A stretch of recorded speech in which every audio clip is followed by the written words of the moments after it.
রহস্য রোমাঞ্চে ঘেরা বাংলা তথা বিশ্ব সাহিত্যের নানান গল্প নিয়ে আসছি আমরা আমাদের চ্যানেল মৃতের শহর।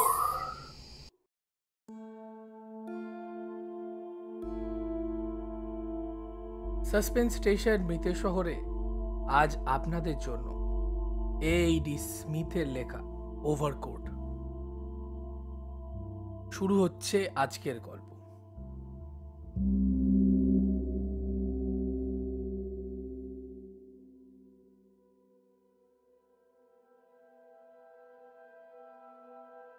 আমি জানি অফিসের অন্যান্য সব কর্মীরা আমাকে পাগল ভাবে।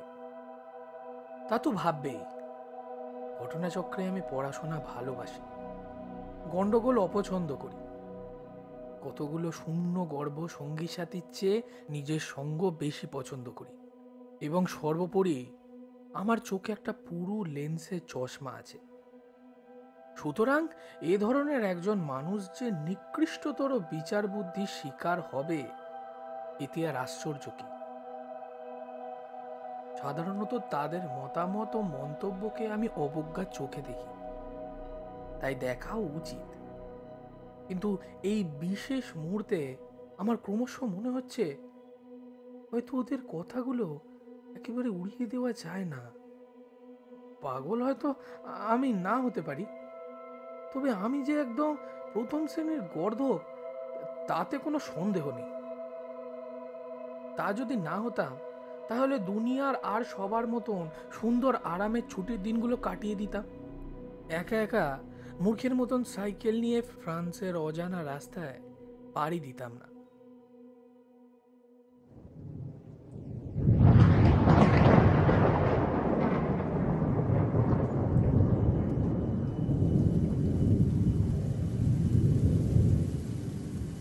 বৃষ্টিতে ভিজে নিয়ে ক্ষুধার্ত অবস্থায় পথ হারিয়ে বসে আছি। অজানা দেশে এক অজানা আগন্তুক ফাটা টায়ার সমেত মাল বোঝাই এই সাইকেল নিয়ে হতাশভাবে এগিয়ে চলছে।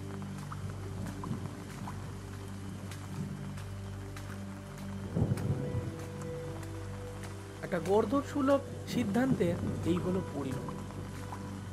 ঝড়ের কবলে যখন পড়ি তখন আমি লোকালয় থেকে অনেক দূরে একটা কাঁচা রাস্তায়, তারপর মুষলধারে বৃষ্টির মধ্যে অক্লান্ত পরিশ্রমে 2 ঘন্টা পথ চলেছি।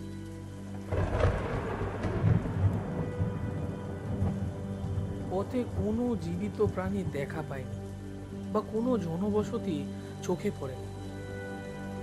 অবশেষে একটা মোড় ঘুরে দেখি আমার ঠিক সামনেই একটা মাঝারি মাপের বাড়ির চিমনি ও ছাদের খাঁজ কাটা পাঁচিল। নির্জন বাড়িটা রাস্তা থেকে কিছুটা পিছিয়ে একরাশ গাছের আড়ালে দাঁড়িয়ে, এবং কেন জানি না দূর থেকে ওটা কাউকে কাছে আসতে তেমন হাতছানি দেয় না। কিন্তু তবুও নির্জন কোনো প্রান্তরে এই দৃশ্য আশা জাগানোর পক্ষে যথেষ্ট। সামান্য আদর আপ্যায়ন ও সাময়িক আশ্রয়ের লোভে তাড়াতাড়ি সেদিকে পা চালালাম।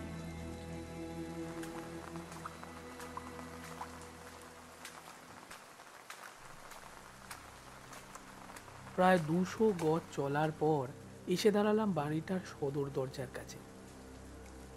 সেখানে পৌঁছে ভয়ঙ্কর রকম হতাশ হলাম, কারণ দরজার ওপারে দারোয়ানের ঘরের মাথার কোনো চাল নেই। ভাঙাচোরা সদর দরজার পাল্লা দুটো একটা কবজায় ঝুলছে, এবং দরজা থেকে যে পথটা বাড়ির দিকে এগিয়ে গেছে সেটা আগাছায় ভরা। সব মিলিয়ে স্পষ্ট বুঝলাম এখানে কেউ থাকে না। মনকে তাড়াতাড়ি সান্ত্বনা দিয়ে বললাম, বর্তমান অবস্থায় এই পরিত্যক্ত বাড়িকেও আশ্রয় হিসাবে অবহেলা করা উচিত নয়। মোটামুটি একটা মাথা গোজার ঠাঁই পেলে আমার জামা কাপড়গুলো নিংড়ে নেওয়া যাবে, এবং ত্রিভঙ্গ সাইকেলটাকেও হয়তো সারিয়ে তোলা যাবে। সুতরাং আর ভাবনা চিন্তা না করে সাইকেল ঠেলে এগিয়ে চললাম আগাছা ভরা পথ ধরে।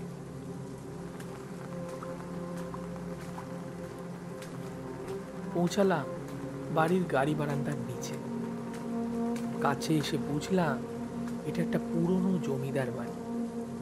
বুনো লতা আর আগাছার দল বহু আগেই রাজত্ব বিস্তার করেছে এখানে। সদর দরজার ঠিক ওপরে পাথরের খোদাই করা জমিদারদের বংশমর্যাদার নিদর্শন খচিত একটা পোশাক। এ থেকে ইঙ্গিত পাওয়া যায় বাড়ির মালিক একজন কেউকেটা ছিলেন। এছাড়া দরজার দুপাশে বেদির উপরে বসানো মরচে পড়া কিছু অস্ত্র শস্ত্র, সম্ভবত সুদূর অতীতে বাড়ির গৃহস্বামীর অংশগ্রহণ করেছেন এমন কোনো যুদ্ধের নিদর্শন। বেশিরভাগ জানলাই কাঠের তক্তায় ঢাকা। এটা অত্যন্ত স্পষ্ট যে বহুকাল ধরে এ বাড়ির পরিত্যক্ত অবস্থায় পড়ে রয়েছে। সজ দরজাটা খুলতে চেষ্টা করলাম, সবিস্ময়ে আবিষ্কার করলাম দরজাটা খোলা।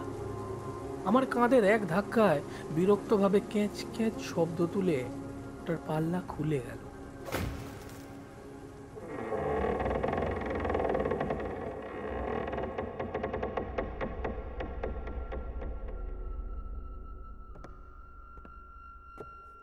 বিশাল ঘরে পা রাখতেই পচা কাঠ, গালিচা এবং অত্যন্ত স্যাঁতস্যাঁতে ছাতার বাসি দুর্গন্ধ নাকে এসে ঝাপটা মারল। কয়েক মুহূর্ত নিশ্চল হয়ে দাঁড়িয়ে দ্বিধাগ্রস্তভাবে চারপাশে তাকালাম। কোনো প্রাচীন পরিত্যক্ত বাড়িতে ঢুকলে সাধারণত যে আতঙ্ক মনে নাড়া দেয় তার ঢেউ খেলে গেল বুকের ভেতর। আমার সামনে একটা চওড়া সিঁড়ি, তার মাথায় ছোপ ধরা লম্বা কাঁচের জানলা। ধুলো ময়লা ও মাকড়সার জালে তার সারসি এখন প্রায় অস্বচ্ছ।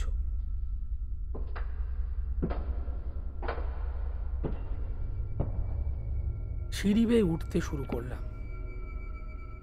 উঠেই সামনে যে দরজাটা পেলাম সেটা এক ঝটকায় খুলতে চোখে পড়ল সুন্দরভাবে সাজানো গোছানো একটা বড় ঘর।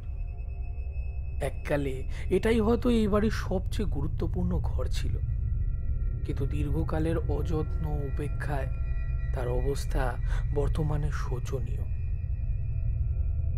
সুসজ্জিত ফিতের মতন কার্নিশের ছোট ছোট টুকরো এখানে ওখানে ঝুলছে।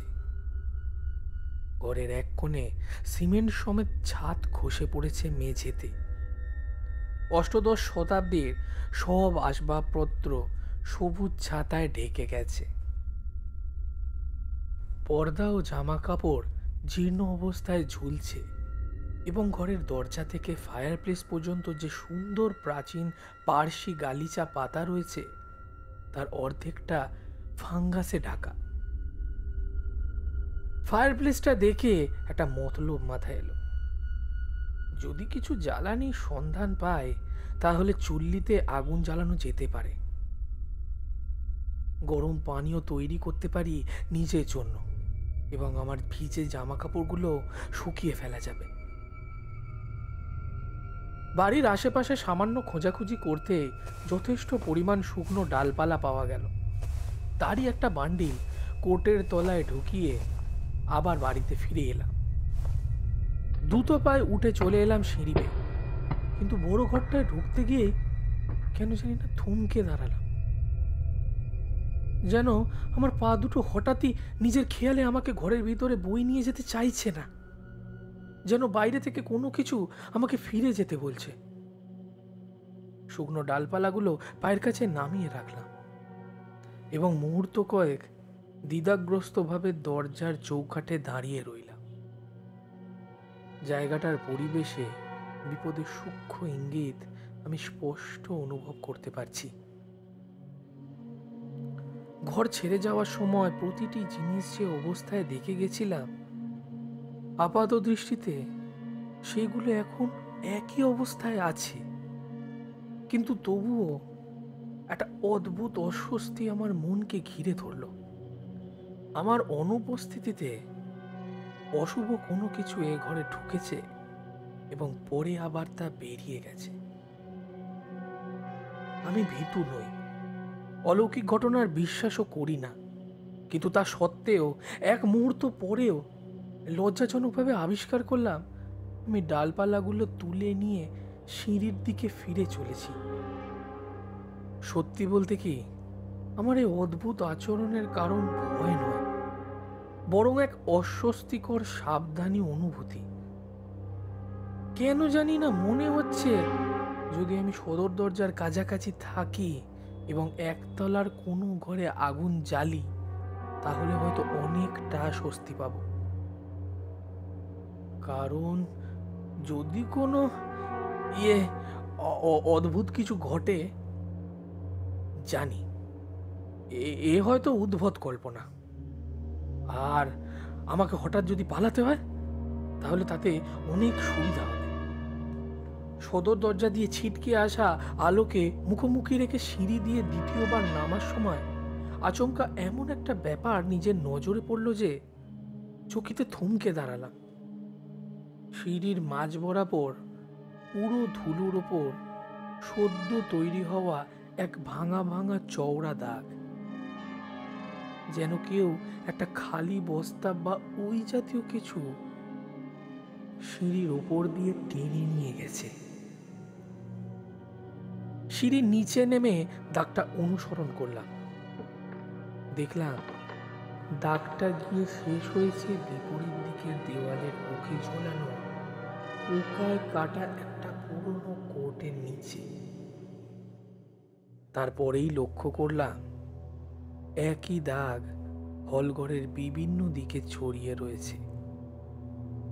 কতগুলো দাগ শেষ হয়েছে দুপাশের দরজার কাছে গিয়ে, অন্যগুলো সিঁড়িকে পাশ কাটিয়ে বাড়ির পিছনের দিকে চলে গেছে।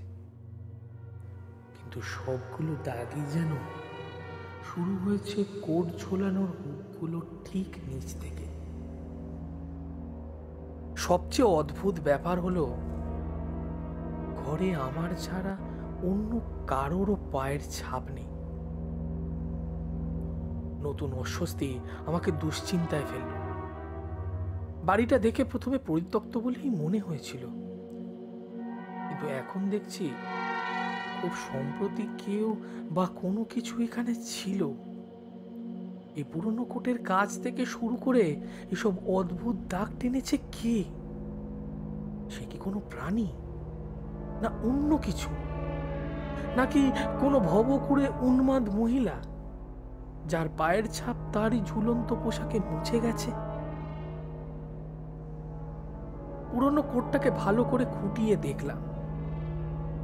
জিনিসটা একটা প্রাচীন ধাঁচের মিলিটারি ওভারকোট। দু একটা বিবর্ণ রূপোর বোতাম এখনো তাতে লাগানো রয়েছে এবং জিনিসটা প্রচুর ব্যবহার হয়েছে।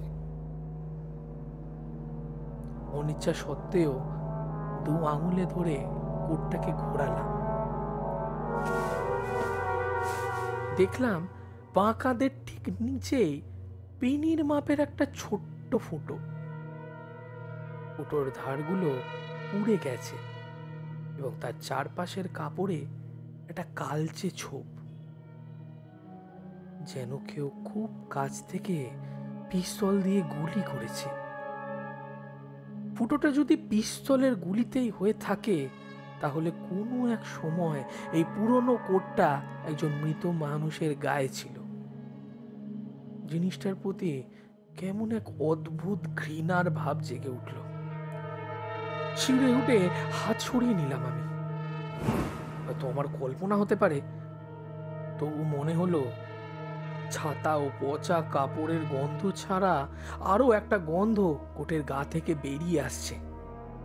সে গন্ধ পচা মাংস, হাড়ের, কোনো বিকৃত পশু দেহের হালকা গন্ধ, তবে নির্ভুল।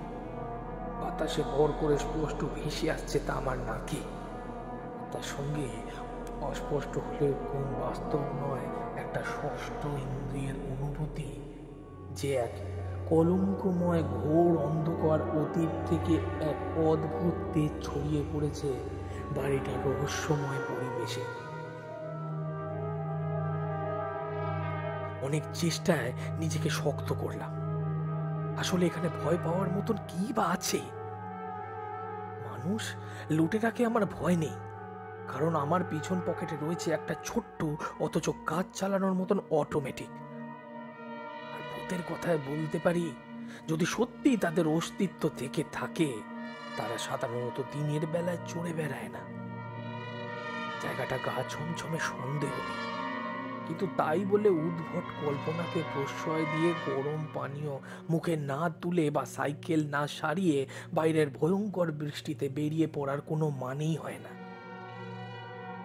সুতরাং সবচেয়ে কাছের জানলাটা খুলে ফেলে ঢুকে পড়লাম একটা ছোট্ট ঘরে। ঘরটা দেখে পড়ার ঘর বলেই মনে হলো। ঘরের ফায়ারপ্লেসটা ঠিক বিপরীত দিকের দেওয়ালে বসানো। প্রাচীন চুল্লিটা শেষবার জ্বালানো কাঠের ছাইয়ে ঠাসা। চুল্লি খোঁচানোর লোহার শিকটা তুলে নিলাম। কমলা লেবুর মতন হাতল লাগানো একটা কিম্ভূত কিমাকার প্রাচীন জিনিস। সমস্ত ছাই খুঁচিয়ে ফেলে দিয়ে শুকনো ডালপালাগুলো বয় স্কাউটের নিয়ম মাফিক কায়দায় সাজিয়ে দিলাম। কিন্তু কাঠগুলো ছিল স্যাঁতস্যাঁতে, ভেজা। সুতরাং দেশলাইয়ের অর্ধেক কাঠি খরচ করে ফেলার পরও দিকি দিকি আগুনের বেশি পাওয়া গেল না। আর একই সঙ্গে এক উল্টো হওয়া চিমনি দিয়ে নেমে এসে ধোঁয়ার ভর্তি করে দিল ঘরটা। অবশেষে মরিয়া হয়ে হামাগুড়ি দিয়ে ঝুঁকি পড়ে ফু দিয়ে চললাম চুল্লিতে, যদি আগুনের শিখা দেখা দেয়। ক্লান্তকর কাজের মাঝখানে হলঘরের দিক থেকে একটা চলার শব্দে চমকে উঠলাম। একটা ছোট্ট ধপ শব্দ, যেন কেউ পোশাক ছুঁড়ে ফেলেছে মাটিতে। বিদ্যুৎ ঝলকের মতন উঠে দাঁড়ালাম, প্রতিটি স্নায়ু টান টান করে কান পেতে রইলাম। আর কোনো শব্দ কানে এলো না। আমি অটোমেটিক হাতে পা টিপে টিপে এগিয়ে চললাম দরজার দিকে।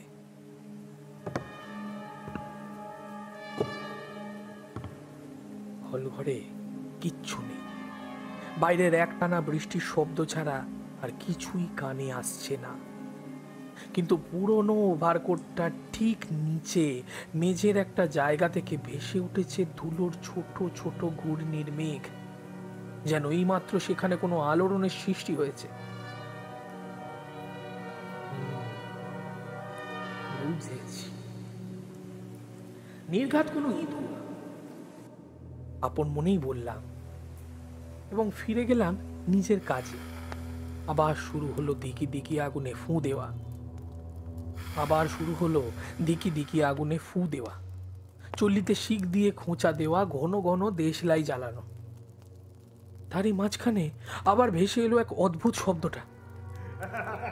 খুব একটা জোরে নয়, তবে স্পষ্ট এবং অভ্রান্ত। আবার গেলাম হল ঘরে। সেই একই জায়গা থেকে ভেসে ওঠা ধুলোর মেঘ ছাড়া এবারও কিছু নজরে পড়ল না। কিন্তু আসন্ন বিপদের ষষ্ঠ ইন্দ্রিয়ের সংকেত ক্রমেই সোচ্চার হয়ে উঠেছে। কেন জানি না মনে হচ্ছে এই নির্জন প্রাচীন হলঘরে আমি আর একা নই। কোনো অশুভ অদৃশ্য শক্তি সেখানে মুখ পেতে রয়েছে, পরিবেশকে কলঙ্কিত করেছে নিজের অপবিত্রতায়। কোনো লাভ নেই, নিজের মনেই বললাম। আমি ভীতু বোকা হতে পারি, কিন্তু এসব আর সহ্য হচ্ছে না। সময় ভালো থাকতে থাকতে লটবহনি কেটে পড়াই মঙ্গল, এই কথা ভেবে ঘরে ফিরে এলাম। আর চোখে নজর তখন দরজার দিকে। তাড়াহুড়ো করে সব জিনিসপত্র পিঠ ব্যাগে গুছিয়ে নিলাম। ব্যাগের শেষ ফিতেটা যখন বাঁধছি, ঠিক তখন হলঘর থেকে ভেসে এলো এক অশুভ বিদ্রূপের হাসি।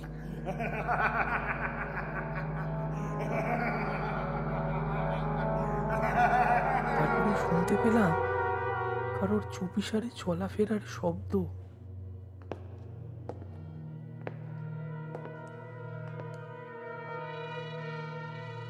চকিতে পিস্তল বার করে নিলাম।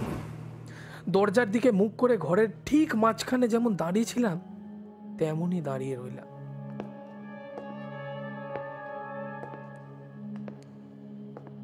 আমার রক্ত হিম হয়ে এসেছে। দরজার কবজার ফাঁক দিয়ে একটা ছায়াকে সরে যেতে দেখলাম। দরজাটা সামান্য ক্যাচ ক্যাচ করে উঠল, তারপরে ধীরে ধীরে খুলে যেতে লাগলো। অবশেষে দেখা দিল সেই মিলিটারি ওভারকোটটা। ওটা টান টান হয়ে দরজায় দাঁড়িয়ে রয়েছে, ভারসাম্য খুঁজে না পেয়ে যেন সামান্য দুলছে। কলার আর কাঁধ দুটো এমন ভাবে ছড়িয়ে আছে যেন কোনো অদৃশ্য ব্যক্তি ওটা গায়ে পড়ে রয়েছে। এই ছাতা ধরা পুরনো কোটটাই যে একটু আগে ওই ঘরের দেওয়ালের বুকে ঝুলছিল, তা কে বিশ্বাস করবে? প্রায় এক যুগ ব্যাপী একটা মুহূর্ত আমি পাথরের মতন কোটটার মুখোমুখি দাঁড়িয়ে রইলাম। ওটা এখন দরজার চৌকাটে থমকে দাঁড়িয়ে রয়েছে। মৃত্যুর মতন করাল এক সম্মোহন আমাকে আমল গেঁথে রেখেছে নিজের ঘরের মেঝেতে। আমার সারা শরীরকে করে দিয়েছে পক্ষাঘাতে পঙ্গু, এবং আমার নিয়ন্ত্রণহীন অসার আঙুল থেকে পিস্তলটা ফেলে দিয়েছে পায়ের কাছে।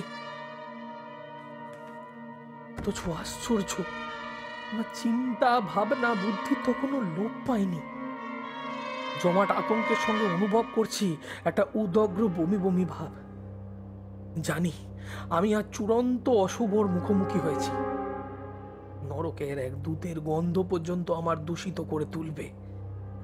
আর যদি সে আমাকে স্পর্শ করে, তাহলে শুধু যে আমার শরীরই ধ্বংস হবে তা নয়, আমার আত্মা চিরবন্দী হবে নরকে।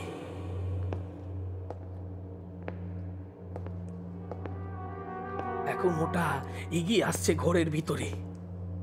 ওটার হেলে দুলে চলার ভঙ্গি ভাষার বর্ণনা করা যায় না। খালি হাত দুটো বিভৎসভাবে দুপাশে ঝুলছে। নিচে ধীরে ধীরে কমে আসছে আমাদের দূরত্ব। প্রতিটা মুহূর্তে আমার চোখ দুটো কোটর ঠেলে আরো বেরিয়ে আসছে যেন। নিজের অজান্তে আমার পা দুটো আমাকে পিছিয়ে নিয়ে চলল। আমি কুঁকড়ে গেলাম আতঙ্কে। এক সময় আমার পিঠে ফায়ার প্লেসের কঠিন স্পর্শ অনুভব করলাম।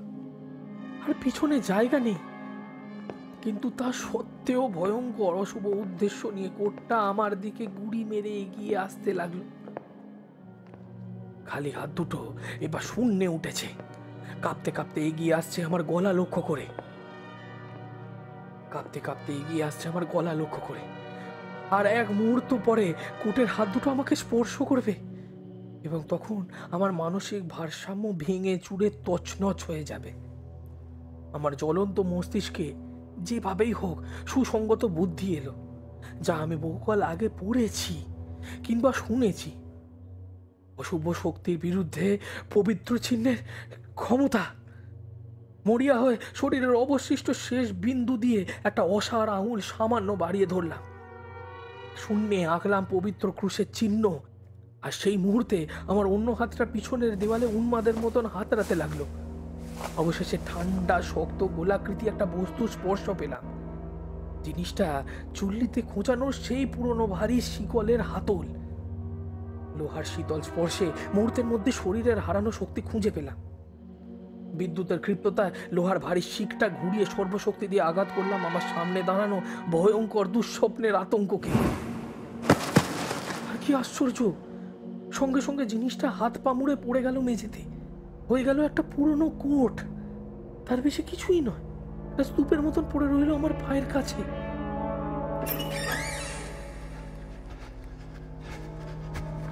কিন্তু তবুও শপথ করে বলতে পারি যে যেই মুহূর্তে আমি ওই নরকের আতঙ্কটাকে 1 লাফে অতিক্রম করে ঘর থেকে ছুটে পালালাম, তখনই চোখের কোণ দিয়ে নজর পড়লো ওটা নিজেকে ঠিকঠাক করে আবার আগের চেহারায় উঠে দাঁড়াচ্ছে, যেন তখনই আমার পিছনে তাড়া করে আসবে। সাপগ্রস্ত বাড়িটার বাইরে এসেই প্রাণ পড়ে ছুটতে লাগলাম। অর্ধচেতন অবস্থায় কোনো রকমে একটা ছোট্ট রেস্তোরাঁ দরজায় এসে না পৌঁছানো পর্যন্ত আর কিছুই আমার মনে নেই।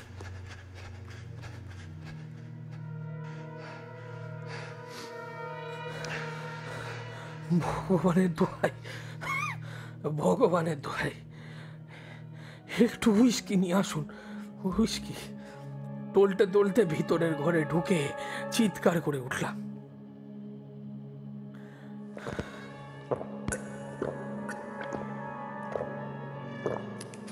হুইস্কি এলো, আমি তাতে চুমুক দিলাম। আমাকে ঘিরে অবাক কিছু জনতার ভিড়। ভাঙা ভাঙা ফরাসিতে ওদের সব কিছুই বুঝিয়ে বলতে চেষ্টা করলাম, কিন্তু তবুও ওরা অবাক চোখে আমাকে দেখতে লাগলো। অনেক পরে রেস্তোরাঁর মালিকের মুখ থেকে অনুমান করলাম আমার কথা উনি বুঝতে পেরেছেন। হায় ভগবান! রুদ্ধশ্বাসে তিনি বলে উঠলেন, ও কি সম্ভব যে মসিয়ে ওই জায়গায় গিয়েছিলেন? শিগগিরই জুলিয়েট, মসিয়ের জন্য আরো একটা বড় মদ নিয়ে আসো।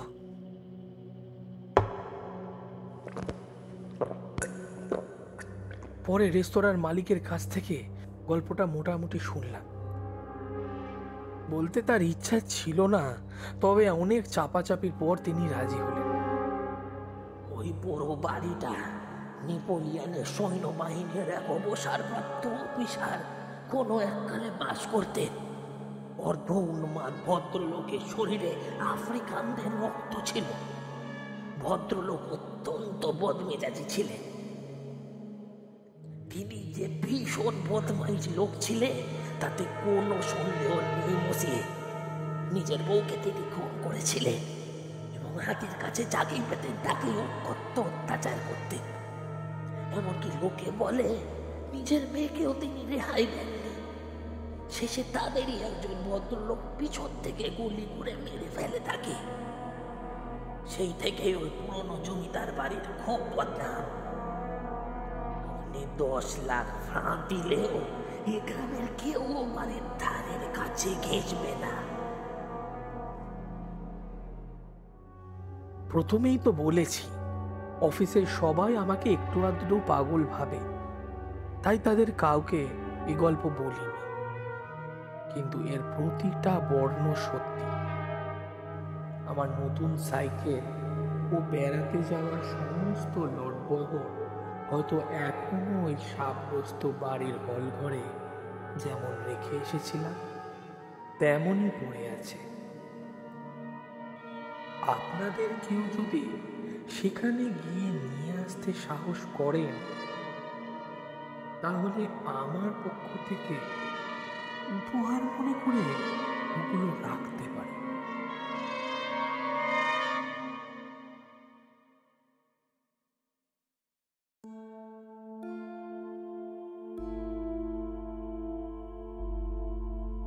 শুনছিলেন আমাদের আজকের গল্প the overcoat. Rachana A.E.D. Smith. গল্পের কথক ও রেস্তোরাঁর মালিকের ভূমিকায় সুপ্রতিম।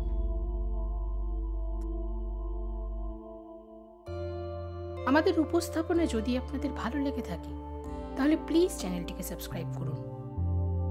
ভালো লাগলে বন্ধু ও পরিজনের সঙ্গে শেয়ার করতে ভুলবেন না। আর এই রকম রোমাঞ্চকর গল্প আরও শুনতে হলে শুনতে থাকুন সাসপেন্স স্টেশন মৃতের শহর। দেখা হচ্ছে খুব তাড়াতাড়ি আরও একটি নতুন রোমাঞ্চকর গল্প নিয়ে। সঙ্গে থাকুন।